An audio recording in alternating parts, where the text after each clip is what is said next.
यह मेरा पहला प्रेजेंटेशन है। जैसा कि आप लोग देख रहे हैं, यह पर्यटन उद्योग के बारे में है। इसमें सबसे पहले आप लोग यह देखेंगे कि हम लोग इसमें घूमते हैं, रहते हैं, खाना खाते हैं, मज़ा करते हैं और याद रखने के लिए कुछ पलों को कैमरों में कैद करते हैं। पर्यटन उद्योग के मुख्यतः 5 भाग होते हैं। पहला भाग परिवहन उद्योग, दूसरा भाग जो हम लोग कार्य करते हैं वो पर्यटन से जुड़े हुए उनके बारे में, तीसरा आवास उद्योग, चौथा खाद्य उद्योग, खाद्य सेवा उद्योग, पांचवा खुदरा उद्योग। चलिए इन सब के बारे में विस्तार से हम लोग जानते हैं। पहला परिवहन उद्योग। परिवहन उद्योग में मुख्यतः वो सब चीज़ें आती हैं जिनका प्रयोग करके हम लोग एक स्थान से दूसरे स्थान तक पहुंचते हैं। पहला है समुद्री जहाज। अगर हम समुद्र का मजा लेना चाहते हैं तो और समुद्र के चीज़ों को देखना चाहते हैं तो हम लोग समुद्री जहाज का प्रयोग करते हैं। हम लोग विमान से भी इधर एक जगह से दूसरे स्थान पर जा सकते हैं। हम लोग रेलगाड़ी से भी जा सकते हैं, बस से भी जा सकते हैं, कार से भी जा सकते हैं और मोटरसाइकिल से भी जा सकते हैं। ये सभी परिवहन उद्योग में आते हैं। पर ये सभी वाहन हमें एक स्थान से दूसरे स्थान तक पहुंचाते हैं। ये हमारी सहूलियत के लिए होता है। जैसे कि अगर हम लोग रेलगाड़ी का लुत्फ उठाना चाहते हैं तो हम लोग रेलगाड़ी से जाते हैं। अगर हम लोग पास समय कम है, एक स्थान से दूसरे स्थान पर जाने के लिए विमान का इस्तेमाल करते हैं। बस से अगर बहुत सारे हमारे साथ लोग हैं तो हम लोग बस का इस्तेमाल करते हैं। अगर हम लोग केवल फैमिली के साथ जाना चाहते हैं तो कार का इस्तेमाल करते हैं।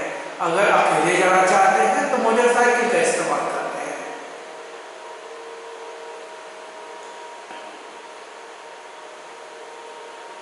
अब पर्यटन की कार्यकलाप, जो कार्य हम लोग जिस रीजन से हम लोग किसी स्थान से दूसरे स्थान जाते हैं या कहीं घूमने जाते हैं, उस कारण को हम लोग पर्यटन के कार्यकलाप कहते हैं। पहला कार्यकलाप है मनोरंजन के लिए। ये तो हम सभी लोग जानते हैं कि हम लोग कहीं भी घूमने जाते हैं तो उसका मुख्य कारण मनोरंजन होता है। दूसरा है सभा।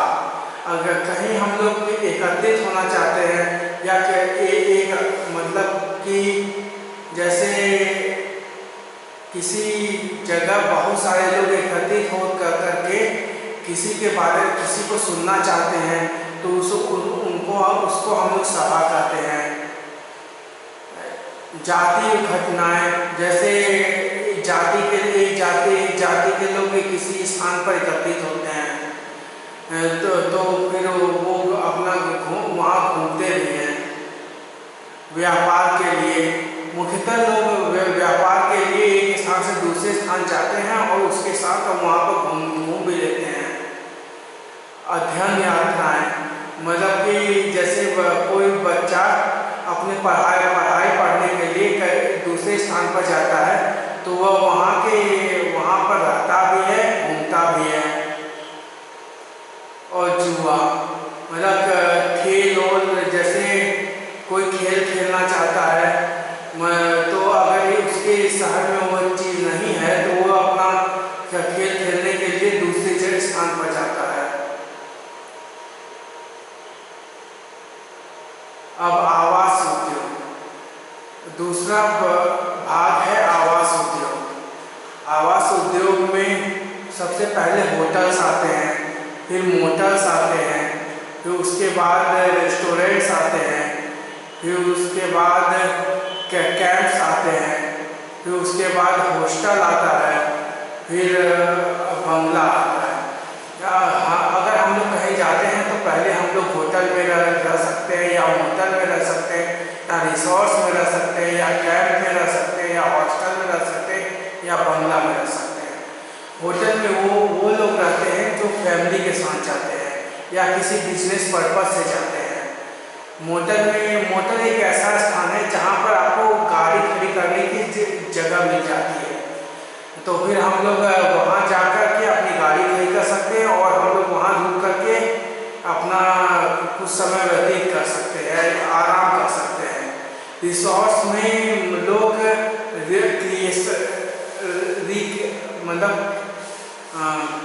रिसोर्ट्स में लोग नयापन के लिए जाते हैं। जैसे कि कोई रिसोर्ट्स किसी प्राकृतिक सौंदर्य के स्थान पर बना हुआ होता है, किसी जंगल में बना हुआ होता है, या किसी ऐसे दूर स्थान पर बना होता है जो शहर से दूर होता है, जहाँ पर लोग जाकर के एकांत में रह करके अपना मनोरंजन उठा सकते हैं। कैंप्स, लोग किसी जंगल में जाते हैं, पहाड़ी पर घूमने जाते हैं, तब फिर वो लोग कैंप्स में रुकते हैं। हॉस्टल, अधिकतर बच्चे लोग जो पढ़ाई पढ़ने के लिए जाते हैं वो लोग हॉस्टल में रुकते हैं। बंगला, कुछ लोग अपना बंगला किराए पर ले लेते हैं 1 महीने के लिए, 2 महीने के लिए, या साल भर के लिए, और वहाँ रुक करके अपना किसी स्थान का लुत्फ उठाते हैं। अब खाद्य सेवा उद्योग, अगर हम लोग कहीं जाते हैं तो हमें खाना खाने की जरूरत पड़ती है। वो सब हम लोग मुख्यतः इन सब स्थानों पर प्राप्त कर सकते हैं, जैसे होटल, भोजनालय, वेंडिंग। अगर कोई हमें वेंडिंग अगर कोई हमें ला करके देता है खाना, तो फिर उस वेंडिंग मशीनों द्वारा किसी ऐसे बहुत सारी चीज़ें होती हैं जो हमें बिना किसी इंसान के उपयोग के हमें चीज़ें ला करके दे देती हैं। कैटरिंग, जैसे किसी जगह पर हम लोग सभा में खाना खाना चाहते हैं, तो फिर उसके लिए कैटरिंग के लोग हम मदद करते हैं। प्रीति भोज, जैसे किसी ओकेजन पर, शादी विवाह, इन सब स्थानों पर हम लोग खाना खाने के लिए खाना खाने के लिए उसके लिए भी एक उसके लिए भी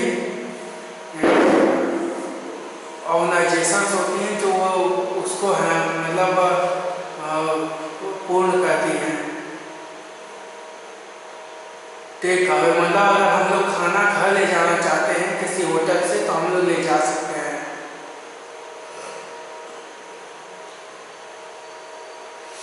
खुदरा उद्योग, पहला ये यादगार वस्तुओं की दुकानें, दूसरा उपहार की दुकान, तीसरा सेल की दुकान, चौथा शॉपिंग मॉल, पांचवा जनरल स्टोर।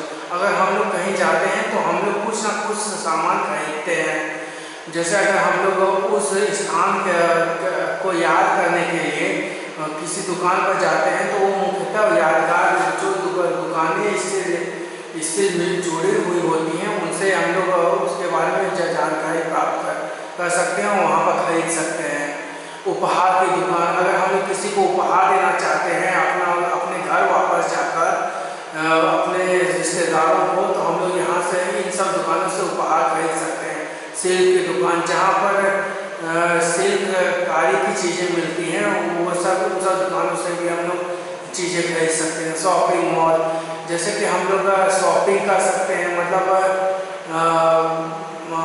कोई चीज़ ज़रूरत है और हम लोग किसी को देना चाहते हैं, तो हम लोग शॉपिंग मॉल में जाकर के चीज़ें खरीद सकते हैं।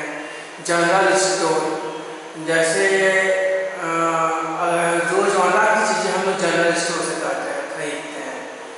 तो फिर हम लोगों ने देखा कि पर्यटन उद्योग में मुख्यतः 5 भाग होते हैं।